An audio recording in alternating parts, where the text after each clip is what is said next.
जितनी भी सरकारी भर्ती होती है तो उसके लिए सुप्रीम कोर्ट का एक नया नियम आया है। आरक्षित वर्ग के एससी एसटी और ओबीसी और ईडब्ल्यूएस वर्ग के लिए देखो भैया क्या बोला है सुप्रीम कोर्ट ने। देखो, भर्ती नियमों में रोक होने पर आरक्षित वर्ग के अभ्यर्थी सामान्य श्रेणी में स्थानांतरित नहीं हो सकते। ये माननीय सुप्रीम कोर्ट दिल्ली ने बोला है। ठीक है, देखें सभी यहाँ पे क्या बोला है। देखो, नया फैसला क्या आया है। यदि आरक्षित वर्ग के उम्मीदवार आय एज में लेते हैं शुल्क, जिनका फॉर्म भरने का पैसा कम लगता है या अटेम्प्ट ज़्यादा मिलते हैं उसको, तो वे सामान्य श्रेणी की सीटों पर दावा नहीं कर सकते। भर्ती नियमों में ऐसा करने पर रोक हो। देखो, जब भर्ती नियम आते हैं, जब रूल बुक आती है तो उसको सभी को ध्यानपूर्वक पढ़ना है, क्योंकि उसी में सब कुछ लिखा रहता है। ठीक है ना। अब आप लोग देखो विवाद क्यों हुआ है।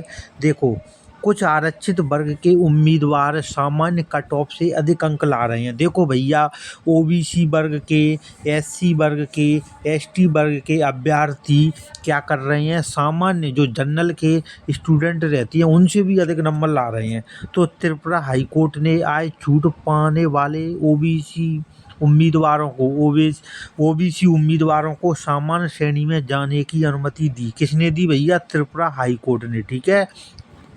देखो, केंद्र सरकार ने किया इसका विरोध। किसने विरोध किया इसका? केंद्र सरकार ने। और 1998 के सरकारी ज्ञापन का हवाला दिया। ये केंद्र सरकार ने बोला जिसमें ऐसी माइग्रेशन पर रोक थी। मतलब केंद्र सरकार अड़ंगा डाल देता है। अब देखो, ये जज थे जिन्होंने फैसला लिया। उन जज का नाम है जस्टिस सूर्यकांत और जस्टिस जॉय माल्या। बागची की पीठ ने क्या क्या कहा था देख लो भैया।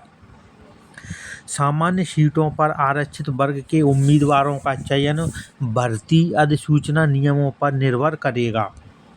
मतलब जो रूल बुक आएगी ना, उसी के अकॉर्डिंग रहेगा। ठीक है ना।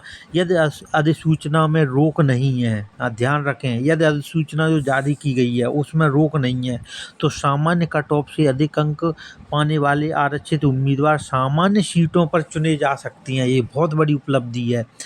यदि अधिसूचना में रोक है, मान लो रूल बुक में भी क्लियर लिखा है कि आरक्षित वर्ग का उम्मीदवार आरक्षित सीट में रहेगा, ओबीसी का ओबीसी में, अनुसूचित जाति का अनुसूचित जाति में और अनुसूचित जनजाति का अनुसूचित जनजाति में, चाहे उसके कितने भी नंबर क्यों ना हो, जनरल वाले से बहुत ज़्यादा नंबर क्यों ना हो, क्योंकि यह अधिसूचना में सूचना जारी की जाएगी। तो सभी क्या करें, जो जो फॉर्म डालते हैं, चाहे वो यूपीएससी हो, एसएससी हो, चाहे वह व्यापम हो, चाहे वह किसी भी पीएससी का हो। ठीक है ना। तो सबको क्या करना है भैया, सबको रूल बुक को अच्छे से पढ़ना है। ठीक है ना। रूल बुक को अच्छे से पढ़ना है, ध्यान रखें। चाहे वो कोई भी एग्ज़ाम हो, किसी भी PSC, UP PSC, UP PCS का क्यों ना हो। ठीक है, ध्यान रखें। तो उसको रूल बुक को अच्छे से पढ़ना है। इस वीडियो को ज़्यादा से ज़्यादा शेयर करो और सभी लोग लाइक ज़रूर करें। जय हिंद, जय भारत, जय महाकाल।